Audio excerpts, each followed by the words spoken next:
ॐ नमो भगवते वासुदेवाय। ॐ नमो भगवते वासुदेवाय। ॐ नमो भगवते वासुदेवाय। सद्गुरु को प्रणाम करते हुए मैं कुछ विचार आपके सामने रखना चाहता हूँ।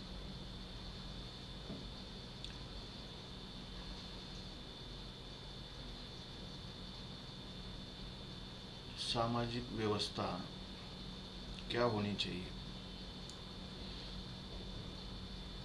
और हमको उसके लिए क्या करना चाहिए। सही धर्म क्या है और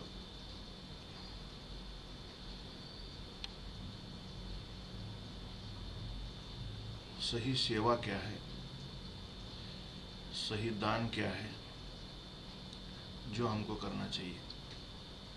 क्योंकि हर एक को ये एक विचार है, हर एक शरीर में आत्मा प्रविष्ट होने के कारण शरीर के अंदर के जो गुण हैं वो इस तरीके के हैं कि वो आत्मा बुद्धि और मन को इस तरीके से ज्ञान देता है कि हमारे अंदर एक सेवा भाव, किसी को के लिए कुछ काम में आने की सेवा हो या किसी भी तरीके की दान करने की सेवा हो, पुण्य करने की सेवा हो, तो ये हमारे भीतर अपने आप जागृत होती है। ये हर एक जीव में होती है। ऐसा कोई जीव नहीं है कि नहीं, ये नहीं चाहता है कि सेवा करना। हर एक जीव को लगता है कि मुझे कुछ सेवा करनी चाहिए। फिर भी इतना सब होने के बाद भी एक जीव दूसरे जीव को क्यों ताप देता है, क्यों कष्ट देता है, क्यों उसके प्रति द्वेष करता है। तो उसका कारण हम लोग या वो किस तरीके से हम उसके ऊपर काम कर सकते हैं।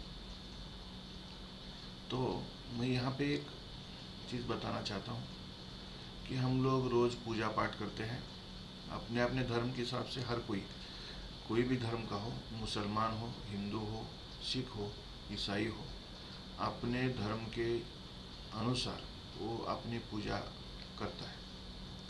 लेकिन उसके अंदर भी सेवा का जो भाव है वो अपने आप, या उसके अंदर भी सेवा करने का भाव तो है ही। इसलिए वो दान देता है, धन का दान, अन्न दान, वस्त्र दान, इस तरीके से कि वो लोगों के सेवा में आ जाए या लोगों के काम में आ जाए। और वो जो धन जो होता है ना, दान किया हुआ धन, कोई भी संस्था कोई भी धर्म की हो, वो अपने अपने धर्म के अनुसार इस तरीके से लगी हुई है कि वो बड़े बड़े मंदिर बनाने में लगी हुई है, बड़े बड़े चर्च बनाने में लगी हुई है, बड़े बड़े मस्जिद बनाने में लगी हुई है और बड़े बड़े गुरुद्वारा बनाने में लगी हुई है। और इतना पैसा ये सब अपने अपने धर्म के हिसाब से लोग खर्चा करते हैं और उसी के लिए जो मतलब जिसकी देने की क्षमता है वही आदमी उसके लिए दान भी देता है। तो ये ठीक है, मैं इसलिए नहीं बोल रहा हूँ कि ये ऐसा नहीं होना चाहिए, मैं उसके खिलाफ भी नहीं हूँ। लेकिन मैं ये समझता हूँ कि आज भी अपने देश में जितने भी धर्मों के मतलब जैसे मंदिर, मस्जिद, गुरुद्वारे या चर्चेस है, उतने और भी मतलब बनी रहे।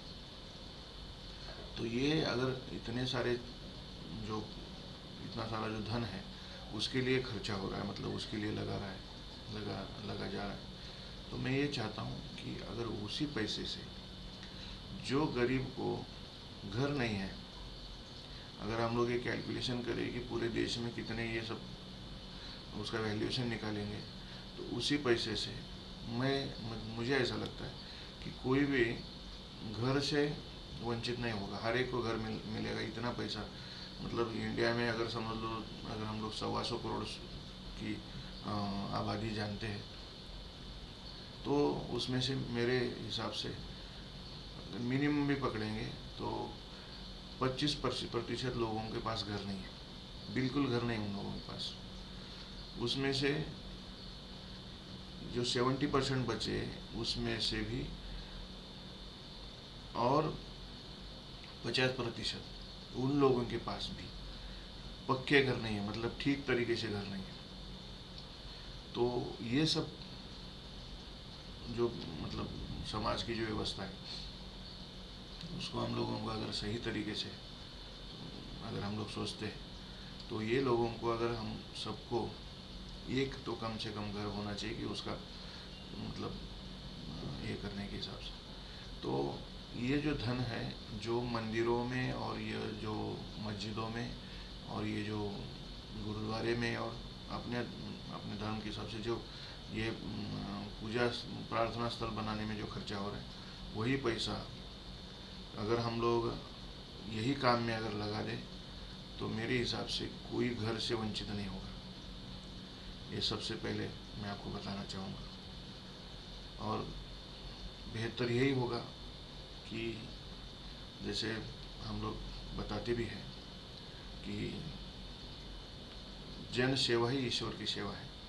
तो सही ईश्वर की सेवा अगर हम लोग करना चाहते हैं, तो इस तरीके से अगर हम लोग करना चाहे, तो एक अच्छा संदेश पूरे वर्ल्ड के सामने और एक अच्छा काम समाज के लिए होगा, ये मैं सोचता हूँ। तो इस तरीके से मैंने एक छोटा सा विचार यहाँ पे आपके सामने रखने की कोशिश की। तो आपको भी ठीक लगा हो या जो भी लगा हो, लेकिन मेरे मतलब जो कि मुझे लगा कि ये सब के साथ में शेयर करना चाहिए, इसलिए मैं यहाँ पे इतनी सी बात करके मैं अपने वाणी को विराम देता हूँ। धन्यवाद।